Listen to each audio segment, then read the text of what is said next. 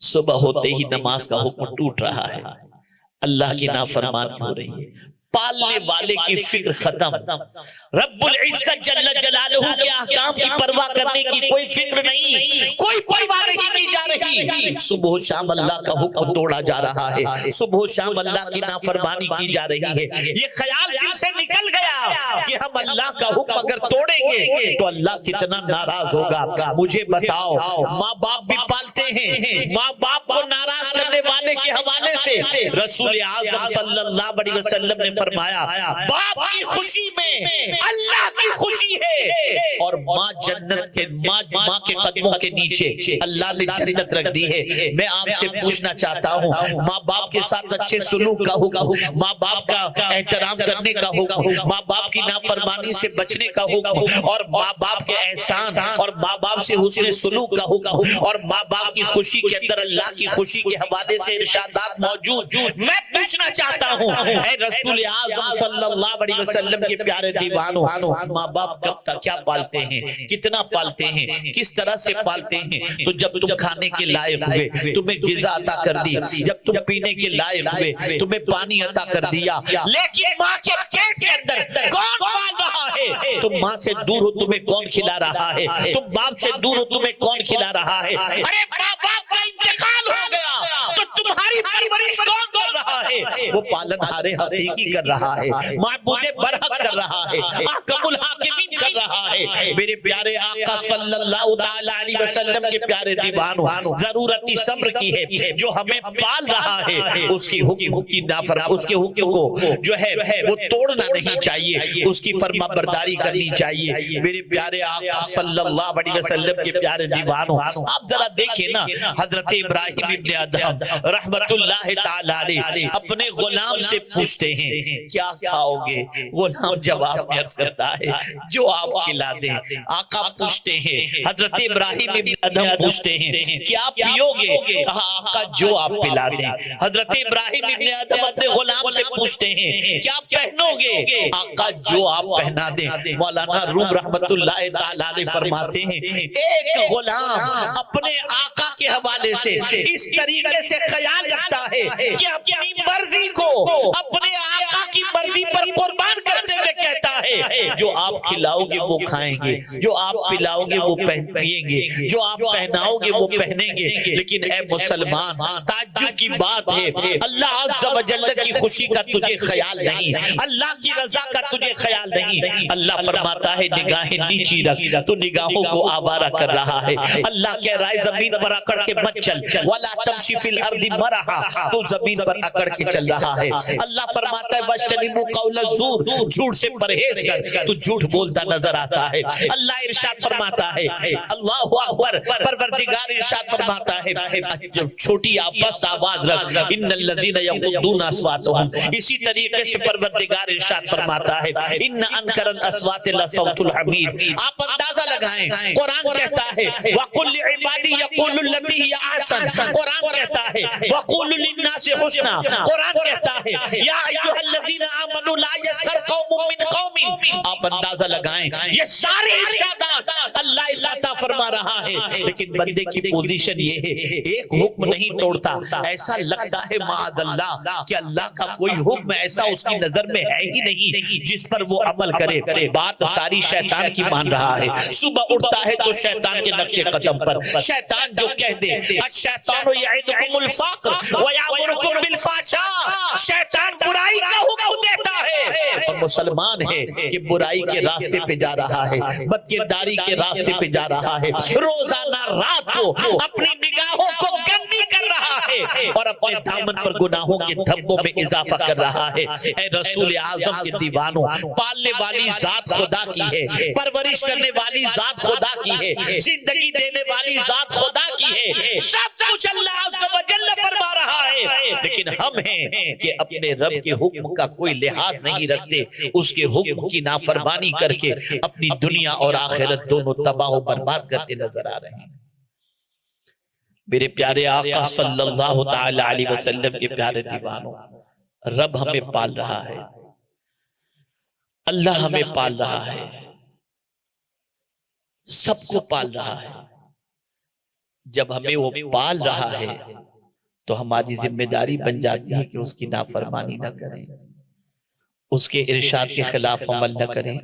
جتنی بھی مخلوق ہے، ساری مخلوق کو پالنے والی ذات اللہ کی ہے، لیکن کوئی مخلوق ایسی نہیں جو اللہ کی نافرمانی کرتی۔ میں ایک مثال کے ذریعے سمجھاؤں، سورج کو بھی پالنے والا اللہ، ہر شے کا پیدا کرنے والا اللہ، اللہ خالق کل شے۔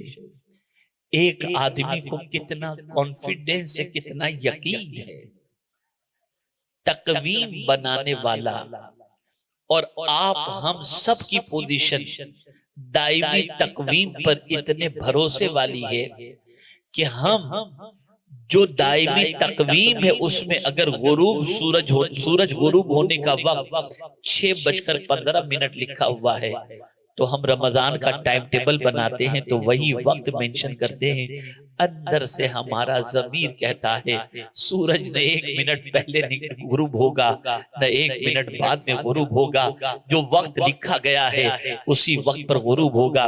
ہم اپنے روزے کی افطار اسی وقت کرتے ہیں، ہمارا ضمیر کہتا ہے سورج اللہ کی نافرمانی نہیں کرے گا۔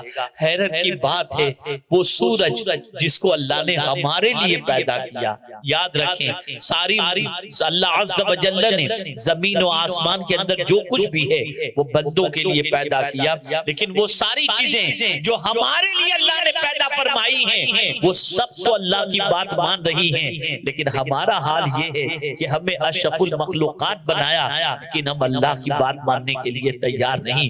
ہر گناہ سے دامن آلودہ ہوتا جا رہا ہے، ہر نافرمانی کے شکار ہم ہوتے جا رہے ہیں۔ آج اگر معاشرے کا جائزہ لیا جائے تو العیاذ باللہ گناہوں کے دلدل میں اتنے ڈوب چکے ہیں کہ جس کی کوئی انتہا نہیں۔ اللہ اکبر۔ میرے پیارے آقا صلی اللہ علیہ وسلم کے پیارے دیوانوں، ہماری نظریں تو ویسی نہیں جو انسان کو اس اعتبار سے دیکھ سکیں، لیکن حضرت شیخ عبدالعزیز محدث دہلوی رحمت اللہ تعالی علیہ کے یہاں گئی، ایک اللہ والے ان کی نسل سے، ان کے خاندان سے، آپ جانتے ہیں ان کے چہرے کو اللہ نے بڑا بارونق کیا تھا، وہ جہاں سے گزرتے لوگ ان کا دیدار کرتے اور ان کے دیدار سے اپنی آنکھوں کو ٹھنڈک پہنچاتے۔ آپ نے ایک کام کیا تھا، اپنے گھر کے اندر عبادت کے لیے ایک جگہ بنا لی تھی، آپ وہیں نماز ادا کرتے تھے۔ پہلے روزانہ مدرسہ اور مسجد جایا کرتے تھے، انسانوں کا ہجوم بڑھا اور انسان دیدار کے لیے جب بہت زیادہ تڑپنے لگے اور پریشان کرنے لگے تو آپ جمعہ جانے لگے۔ جب جمعہ کو جاتے تو رومال اپنے آگے کر لیتے اور رومال آگے کرنے کے بعد چہرے کو چھپانے کی کوشش کرتے اور جمعہ کی نماز کے لیے جاتے۔ ایک دن خادم نے کہا حضور کیا بات ہے، آپ چہرے پر رومال اتنا قریب کر دیتے ہیں کہ آپ کا رخ زیبا لوگوں کو نظر نہیں آتا، حضور یہ دیوانے آپ کے چہرے کو دیکھنے کے لیے ترستے ہیں، ذرا رومال ہٹا دیا کیجئے تاکہ لوگ آپ کے دیدار سے اپنی آنکھوں کو ٹھنڈک کر لیں۔ اتنا سننا تھا، جلال میں آئے، نکالا اپنا رومال اور اپنے خادم کے سر پر رکھ دیا۔ تھوڑی دیر کے بعد خادم بے ہوش ہو کر کے گر گیا، اٹھتا ہے ہوش میں آنے کے بعد تو آپ سے عرض کرتا ہے حضور مجھے نہیں معلوم تھا کہ اس رومال کی تاثیر کیا ہے، حضور صحیح کیا آپ نے اپنے چہرے پہ رومال ڈالے جو رکھا ہے، وجہ یہ ہے کہ جب آپ نے میرے سر سر پر رومال ڈالا تو میں نے دیکھا مجھے انسانوں کی شکل کے اندر جانور نظر آ رہے تھے، کوئی خنزیر نظر آ رہا تھا، کوئی کتا نظر آ رہا تھا۔ اللہ اکبر۔ وجہ بیان کر رہے ہیں، وجہ یہ تھی کہ آج انسانوں کی پوزیشن یہ ہو گئی، خنزیر کی عادت بے حیائی والی اس کے اندر آ گئی، کتے کی عادت جو ہرس و طمع والی ہے وہ اس کے اندر آ گئی۔ اللہ والے انسانوں سے جو دور بھاگتے ہیں اس کی وجہ یہ ہے کہ وہ انسانی شکل کے اندر اپنی خراب عادتوں کی بنیاد پر اور باطن کی خرابی کی بنیاد پر وہ اس شکل میں اللہ والوں کو نظر آتا ہے۔